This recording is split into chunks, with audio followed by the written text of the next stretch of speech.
बिस्मिल्लाहिर्रहमानिर्रहीम। हम 10th chapter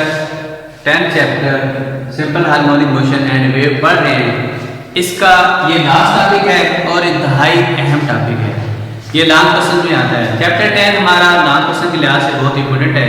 तकरीबन हर साल इसमें से एक लॉन्ग क्वेश्चन आता है, इसलिए इसमें 4-5 लॉन्ग क्वेश्चन हैं। उनमें से भी जो मजीद सबसे इंपॉर्टेंट लॉन्ग क्वेश्चन है वो हमारा है रिपल टैग।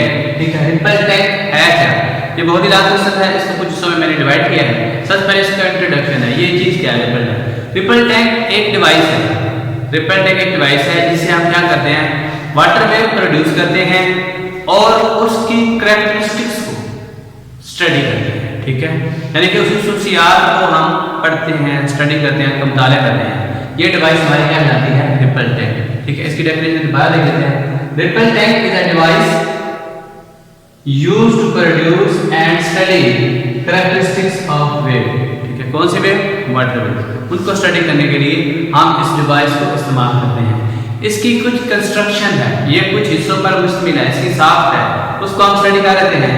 रिपल टैग अर्थ से, जमीन से 1/2 मीटर अबव रखा जाता है। ये शीशे का एक ट्रे टाइप है, उसमें पानी डाला जाता है, उसके कॉर्नर्स होते हैं। जैसे अगर आप ये समझ आ रही है, इसके कॉर्नर्स हैं, ये इसके शीशे का बना हुआ हिस्सा है। ठीक है, और ये बेंच है। बेंच तकरीबन 1/2 मीटर अबव है, above the surface of earth है। ठीक है, इसमें अगर आप गौर करें तो सबसे पहले हमने वो रिपल टैग लिया, टेबल सा है, शीशे का बना हुआ है। ठीक है, शीशे का क्यों है, वुडन का क्यों नहीं है?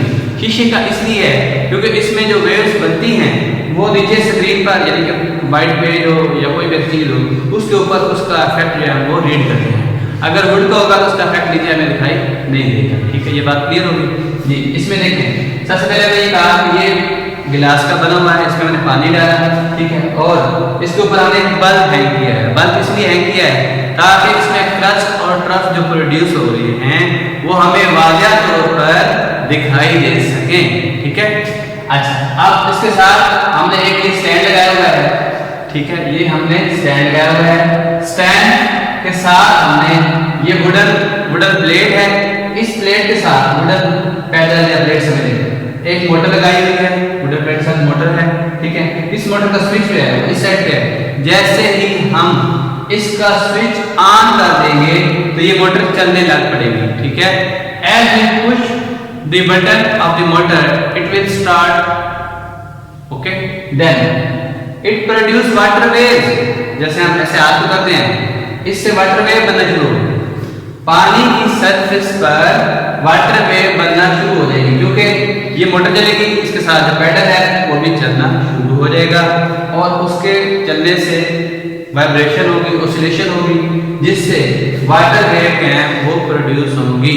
वो किस तरह की बनेगी उसको मैंने नीचे लेना से बना दिया है। अगर आप इस पर गौर करें तो ये लाइन से बनेगी। नीचे हमने एक पेज रखा हुआ, व्हाइट सा पेज है, शमशबीर बोलते हैं, व्हाइट पेज भी है। ठीक है, तो ये नीचे बना हुआ है, ऊपर से वेव मार दिया, नीचे उसकी रिफ्लेक्शन हमें दिखाई दे रही है। ठीक है, इसमें आप देखिए कुछ लाइनें बनी हैं, कुछ डार्क है, कुछ ब्राइट है। ठीक है, कुछ डार्क बनेगी और कुछ डार्क और कुछ ब्राइट। ठीक है, जो ब्राइट लाइन है उन्हें हम कहते हैं क्रस्ट। जो ब्राइट लाइन है उन्हें हम क्या कहेंगे? क्रस्ट। ब्राइट लाइन को, यानी कि जो व्हाइट कलर की हैं, ब्राइट हैं, उन्हें हम क्या कहेंगे? क्रस्ट। और जो डार्क है, ब्लैक कलर की है, उन्हें हम क्या कहेंगे? ट्रफ। ठीक है, इन्हें हम क्या कहेंगे?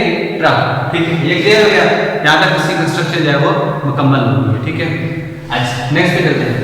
ये 3 तरह की वेव्स प्रोड्यूस करता है। ठीक है, जो इस चैप्टर में हमने पढ़ दी। ठीक है, 10th क्लास में पढ़ेंगे। 3 टाइप की वेव्स प्रोड्यूस करेगा। उनमें जो सबसे पहले है वो क्या है? वो हमारे पास है reflection of wave. Reflection of wave. ठीक है, रिफ्लेक्शन बेसिकली 3 तरह की है। रिफ्लेक्शन ऑफ वेव यानी वाटर की, साउंड की और लाइट की। ठीक है, अभी हम जो पढ़ रहे हैं वो किस चीज की है? वाटर की। ठीक है, रिफ्लेक्शन ऑफ वेव यानी कि इसमें होता क्या है, जब वेव एक मीडियम से ट्रैवल करते हुए दूसरे मीडियम से हिट करती हैं तो वो पहले मीडियम में वापस आ जाती है, पहले मीडियम में सेम मीडियम में वापस आ जाती है। ये फिनोमेना या ये प्रोसेस हमारा क्या कहलाता है? रिफ्लेक्शन। रिफ्लेक्शन हो गया। यानी अब ये इस डायग्राम में गौर कीजिएगा, इसमें हमें क्या चाहिए? यहाँ से वेव प्रोड्यूस हुई, रिपल टैग का एफर्ट से यहाँ से वेव प्रोड्यूस। आगे हमने लकड़ी का एक वुडन बैरियर, लकड़ी का टुकड़ा रखा हुआ है, जितना रिपल टैंक की हाइट है उतना ही ये टुकड़ा हो जाएगा ताकि पानी इससे ऊपर ना मूव कर सके।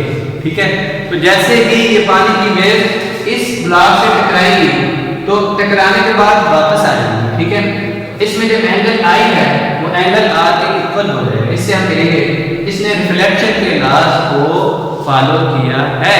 दोबारा बता रहा हूँ, जो इसमें वेव प्रोड्यूस होगी आगे हमने वुडन ब्लॉक किसी एंगल पे रखोगे, ये अगर आप बोलते एंगल पे, ठीक है, तो ये इतनी हाइट पर होगा कि जितनी ही रिपल टैंक की हाइट है, ताकि इसके ऊपर से पानी ना गुजर सके। ठीक है, तो जैसे ही वेव गुजरेगी इस ब्लॉक से टकराएंगी, ये नजर डायग्राम बनाई है, मतलब जो नीचे बन रही है, इमेज आपको दिखाई दे रही है, ये वेव आ रही है। ठीक है, और टकराने के बाद किसी एंगल पे वो रिफ्लेक्ट बैक हो गया, पहले मीडियम में वापस आ गया। पहला मीडियम वाटर है, दूसरा मीडियम ये वुडन ब्लॉक है, वुडन बैरियर है। ठीक है, इससे टकराने के बाद ये वापस आ जाती है। इनमें एंगल ऑफ इंसिडेंट और एंगल ऑफ रिफ्लेक्शन जो है वो इक्वल होता है। इसमें सबसे जरूरी और अहम बात यह है कि अगर पानी जितना डीप होगा यानी कि गहरा होगा, वहां पर वाटर की स्पीड ज्यादा होगा और उसकी जो वेव लेंथ है उनके दरमियान जो डिस्टेंस है वो ज्यादा होगा। और अगर वाटर शैलो होगा यानी कि कम गहरा होगा तो वहां पर जो वाटर वेव्स बनेगी उनका जो वेव लेंथ है वो शॉर्टर होगा। ठीक है, उसका डिस्टेंस कम होगा और उनकी स्पीड जो है वो चेंज होगी, स्पीड स्लो हो जाएगी। ये बात याद रखिएगा। वाटर की स्पीड किस चीज पे डिपेंड करती है? डेप्थ ऑफ वाटर, उसकी जो स्पीड है वेव्स की वो डेप्थ ऑफ वाटर पे डिपेंड करती है। अगर वाटर की डेप्थ ज्यादा होगी तो वेव की स्पीड क्या होगी? ज्यादा, बहुत तेजी से स्मूथली मूव करेगी। और अगर वाटर की स्पीड शैलो होगी, वाटर यानी कि शैलो होगा, कम गहरा होगा, तो जो वेव की स्पीड है वो स्लो आहिस्ता आहिस्ता मूव करेगी। ठीक है, ये हमने पढ़ लिया। अब इसमें ये देखिएगा रिफ्रैक्शन ऐसा प्रोसेस है जिसमें वेव एक मीडियम से गुजरते हुए दूसरे मीडियम से गुजर जाए लेकिन अपना रास्ता तब्दील कर दें। ठीक है, इसमें जरा गौर कीजिएगा। When wave from one medium enter into the second medium at some angle, its direction of travel change। यानी कि इस एंगल से अगर ये मूव करती हैं, इनकी जो ट्रैवलिंग की डायरेक्शन है वो क्या हो जाती है? चेंज। यानी कि इसमें वेव गुजर जाती हैं लेकिन अपनी डायरेक्शन जो है वो चेंज कर देती है। रिफ्लेक्शन में ऐसा नहीं है, उसमें वेव गुजरती नहीं है बल्कि टकरा कर पहले मीडियम में वापस आ जाती है। ठीक है, अच्छा, इसमें क्या हमने कहा है कि वेव्स गुजर जाती हैं लेकिन अपनी डायरेक्शन चेंज कर देती है। इस तरह गौर कीजिए। अगर तो पहले इस डायग्राम को देखिए, इस वाले बी वाले, इसमें मैंने क्या किया है? एक वुडन ब्लॉक लिया है।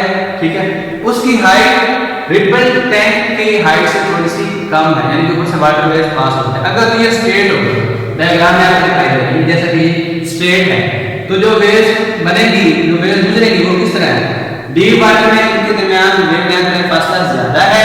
ठीक है, और जब शैलो वाटर में आएगी तो इनकी जो वेव लेंथ है वो क्या होनी चाहिए? कम होनी चाहिए। ये तो है स्ट्रेट के लिए रिफ्रैक्शन का प्रोसेस इस तरह बनेगी।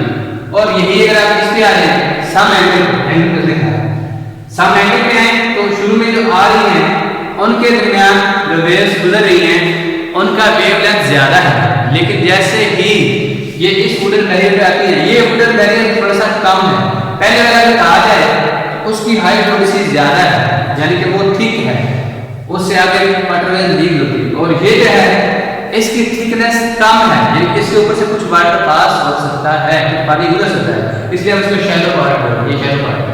अच्छा, जब ये डीप से शैलो की तरफ आएंगे, इधर वेव लेंथ ज्यादा है और यहाँ पर वेव लेंथ क्या है?